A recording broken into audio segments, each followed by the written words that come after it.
माझ्या प्रिय देशबांधवांनो, नमस्कार. आज मी एका अत्यंत महत्वपूर्ण विषयावर, विशेषतः देशातील माता, भगिनी आणि कन्यांशी संवाद साधण्यासाठी आपल्या समोर आलो आहे. आज भारतातील प्रत्येक नागरिक हे पाहत आहे की कशा प्रकारे भारताच्या नारी शक्तीची गगनभरारी रोखण्यात आली आणि त्यांच्या स्वप्नांना किती निर्दयपणे चिरडून टाकण्यात आलंय. आम्ही पुरेपूर प्रयत्न करून सुद्धा आम्ही त्यात यशस्वी होऊ शकलो नाही. नारी शक्ती वंदन सुधारणेमध्ये कोणतीही दुरुस्ती होऊ शकली नाही आणि त्याबद्दल मी देशातील सर्व माता आणि भगिनीची, त्या सर्वांची क्षमा मागतो. मित्रांनो, आपल्यासाठी देशहित सर्वात महत्वाचे आहे. परंतु जेव्हा काही लोकांसाठी पक्षहित म्हणजे सर्व काही असते, जेव्हा पक्षहित हे देश हितापेक्षा मोठे होते, तेव्हा देशाच्या नारी शक्तीला आणि देशहिताला त्याचे परिणाम भोगावे लागतात. यावेळी सुद्धा अगदी तसेच घडले आहे. काँग्रेस, डीएमके, तृणमूल काँग्रेस आणि समाजवादी पार्टी यांसारख्या राजकीय पक्षांच्या स्वार्थी राजकारणाचा मोठा फटका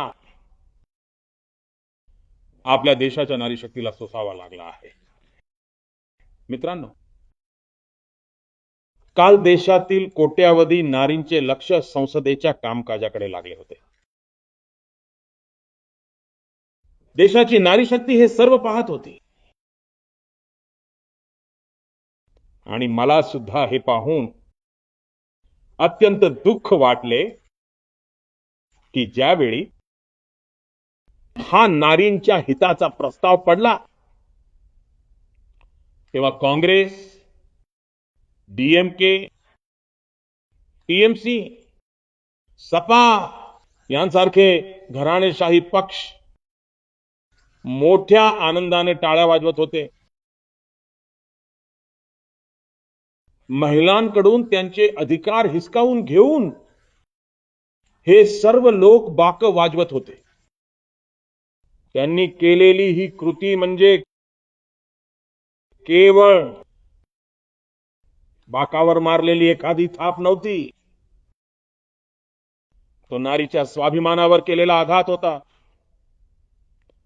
तो तिच्या आत्मसन्मानावर केलेला प्रहार होता. आणि नारी बाकी सर्व काही विसरते, पण स्वतःचा अपमान ती कधीही विसरत नाही. आणि म्हणूनच संसदेमध्ये काँग्रेस आणि त्यांच्या सर्व सहकाऱ्यांच्या त्या वागणुकीची जी खंत आहे, ती प्रत्येक नारीच्या मनात नेहमीच राहील. या देशातील नारी जेव्हा जेव्हाही आपल्या क्षेत्रामध्ये या नेत्यांना पाहिल, तेव्हा तिला हे आठवेल की याच लोकांनी संसदेमध्ये महिला आरक्षण रोखल्याचा मोठा जल्लोष केला होता, खूप आनंद साजरा केला होता. काल संसदेमध्ये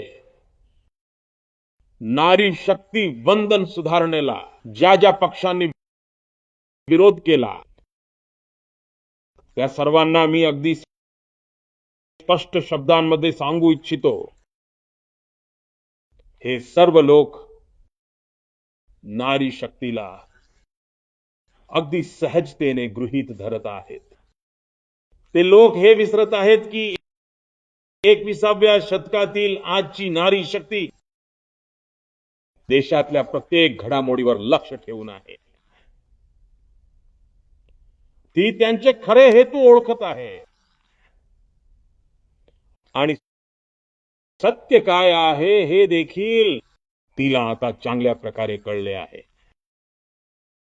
आणि म्हणूनच महिला आरक्षणाला विरोध करून जे एक मोठी चूक या सर्व विरोधी पक्षांनी मिळून केली आहे, त्याची त्यांना शिक्षा निश्चितपणे मिळणार आहे.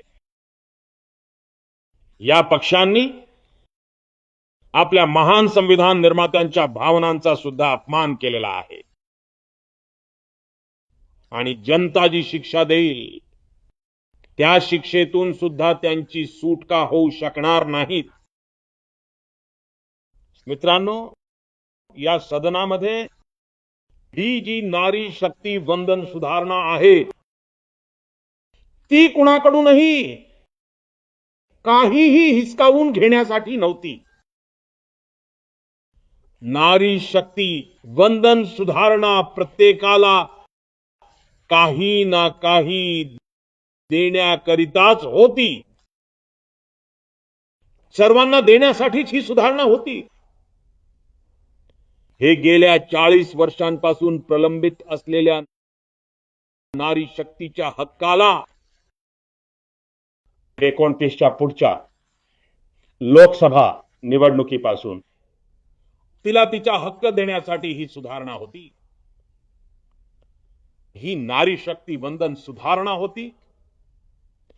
21व्या शतकातील भारतातील नारी शक्तीला नवीन संधी देण्याचा, नवी झेप घेण्यास मदत करण्याचा, तिच्या मार्गातील सर्व अडथळे दूर करण्याचा हा एक महायज्ञ होता.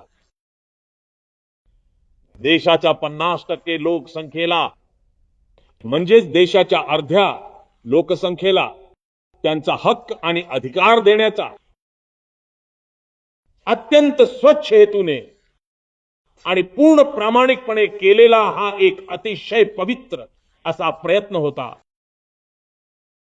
नारी शक्तीला भारताच्या या विकासाच्या प्रवासात एक सहप्रवासी बनवून सर्वांना एकत्र आणण्याचा हा प्रयत्न होता. नारी शक्ती वंदन सुधारणा काळाची एक अत्यंत मोठी मागणी आहे. हे नारी शक्ती वंदन सुधारणा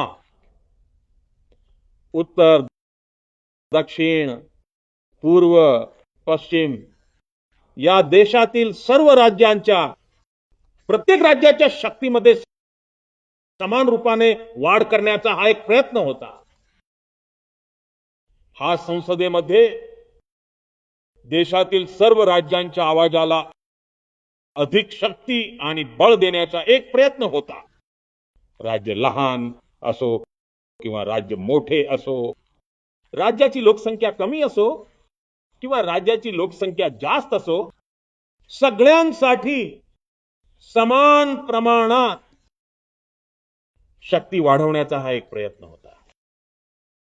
परंतु या प्रामाणिक आणि चांगल्या प्रयत्नाचे काँग्रेस आणि त्यांच्या सहयोगी पक्षांनी मिळून सभागृहात संपूर्ण देशाच्या समोर याची भ्रूण हत्या केली आहे. भ्रूण हत्या केली आहे. हे काँग्रेस, टीएमसी, समाजवादी पक्ष आणि डीएमके यांसारखे जे पक्ष आहेत, हे लोक या भ्रूण हत्येचे मोठे गुन्हेगार आहेत. हे देशाच्या संविधानाचे गुन्हेगार आहेत. हे देशाच्या नारी शक्तीचे गुन्हेगार आहेत. मित्रांनो, हा काँग्रेस पक्ष महिला आरक्षणाच्या विषयाच्या मुळात तिरस्कार करतो. त्यांनी नेहमीच महिला आरक्षणाला रोखण्यासाठी वेगवेगळी षडयंत्रे रचली आहेत. या दिशेने यापूर्वी जेवढ्या वेळा प्रयत्न झाले, प्रत्येक वेळी काँग्रेसने यात अडथळे निर्माण केले आहेत. यावेळी सुद्धा काँग्रेस आणि त्यांच्या सहकाऱ्यांनी महिला आरक्षण थांबवण्यासाठी एक नव्या खोट्या गोष्टींचा आधार घेतला. कधी संख्येच्या मुद्द्यावरून तर कधी इतर कोणत्या तरी पद्धतीने काँग्रेस आणि त्यांच्या साथीदारांनी देशाची दिशाभूल करायचा प्रयत्न केला आहे. असे करून या पक्षांनी भारताच्या नारी शक्ती समोर आपला खरा चेहरा समोर आणला आहे. आपला मुखवटा उतरवला आहे. मित्रांनो, मला वैयक्तिक पातळीवर अशी आशा होती की काँग्रेस आपली अनेक दशकांपासूनची चूक सुधारेल. काँग्रेस आपल्या पापांचे प्रायश्चित्त करेल. पण काँग्रेसने इतिहास घडवण्याची,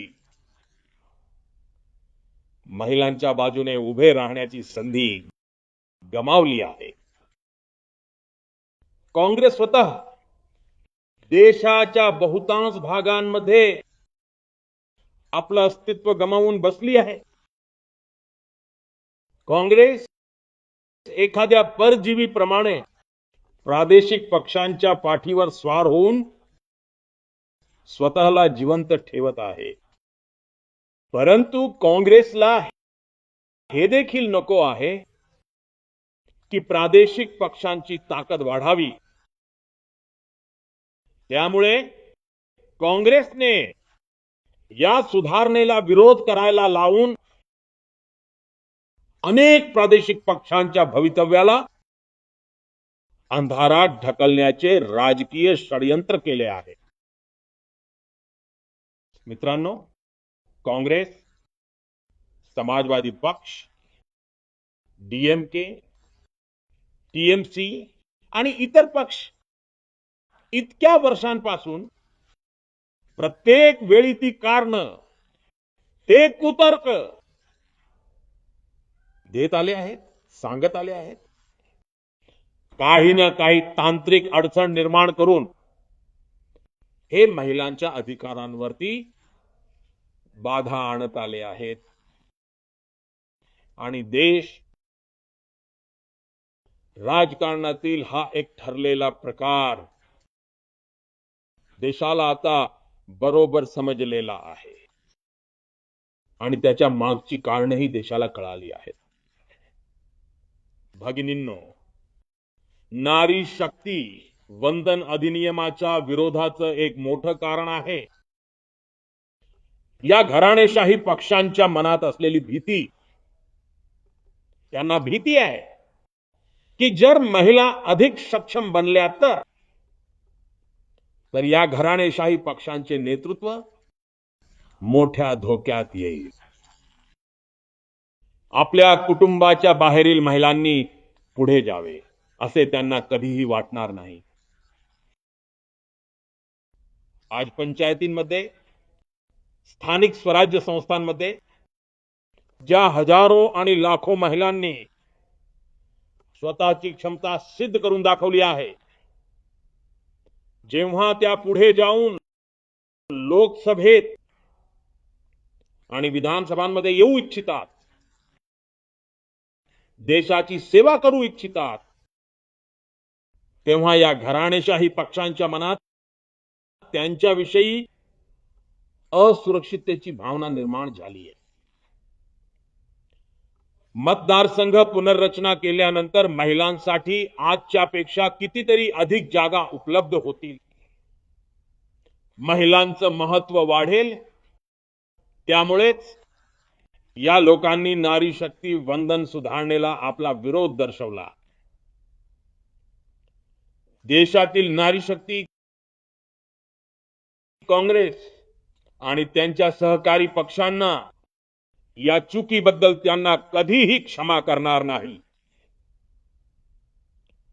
माझ्या प्रिय देशबांधवांनो, काँग्रेस आणि त्यांचे सहकारी पक्ष मतदारसंघ पुनर्रचनेच्या मुद्द्यावर